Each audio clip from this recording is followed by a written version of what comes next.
Vitajte na mojom novom YouTube kanáli, ktorý sa bude venovať mobilným službám a zariadeniam, satelitnému internetu a rôznym zariadeniam do auta a terénu, ako napríklad nabíjacie stanice, solárne panely, prenosné projektory a príslušenstvo k nim. Pokúsim sa vám 2-krát do mesiaca natočiť zaujímavé video zo sveta outdoorových zariadení alebo porovnania služieb. V prvom videu si rozbalíme Starlink Mini Kit, ktorý som si zaobstaral pre príjem satelitného internetu.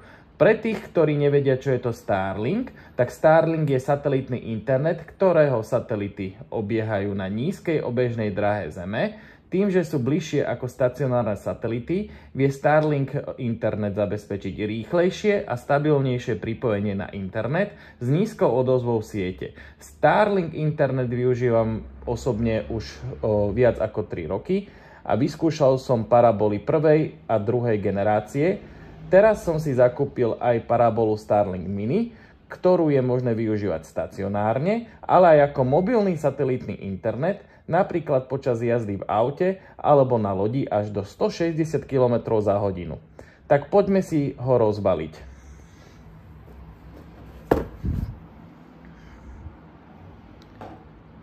Balenie je menšie ako balenie paraboly Starlinku prvej alebo druhej generácie. To je naozaj veľmi malinká krabička. Ako vidíme, Starlink Mini Kit obsahuje adapter do zásuvky s DC vstupom na kábel, montážnu sadu na stožiar,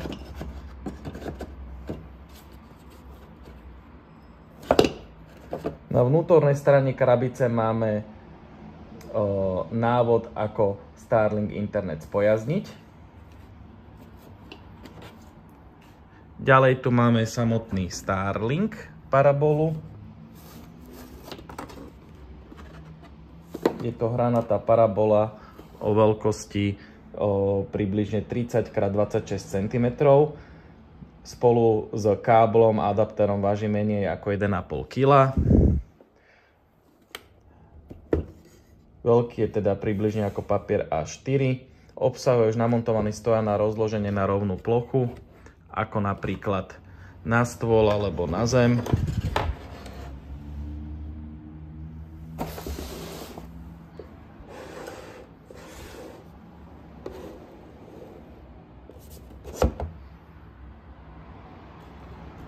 Máme tu potom ďalej na Starlinku vstupy, čiže DC vstup na druhú stranu kábla do napájania a zaštuplovaný Ethernet konektor, čiže vodeodolným štuplíkom.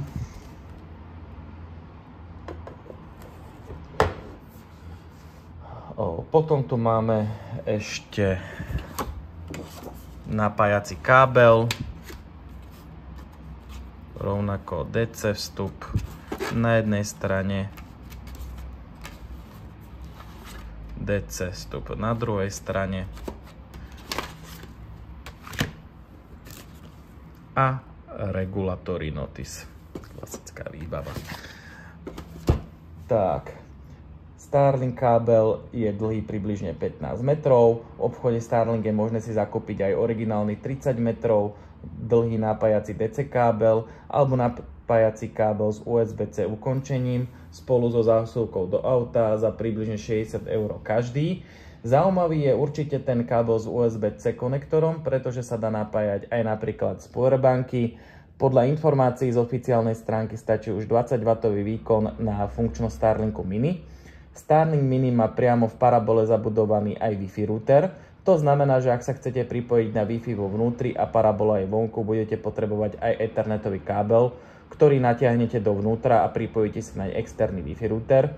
Originálny Starlink vodeodolný ethernetový kábel s dĺžkou 15 metrov stojí vo vchode Starlink tiež približne 60 €.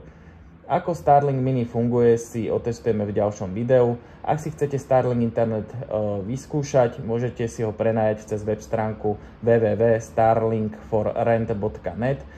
Na starlinkforrent.net nájdete okrem Starlink, Parabol aj širokú ponuku príslušenstva, stojanov a držiakov na Starlink Paraboly k prenajmu za výhodné ceny. Ak sa vám moje video páčilo, dajte mi like a prihláste sa na odber, aby vám neuniklo ďalšie moje video, keď ho zverejním. Ďakujem veľmi pekne za pozornosť a prajem vám krásny zvyšok dňa.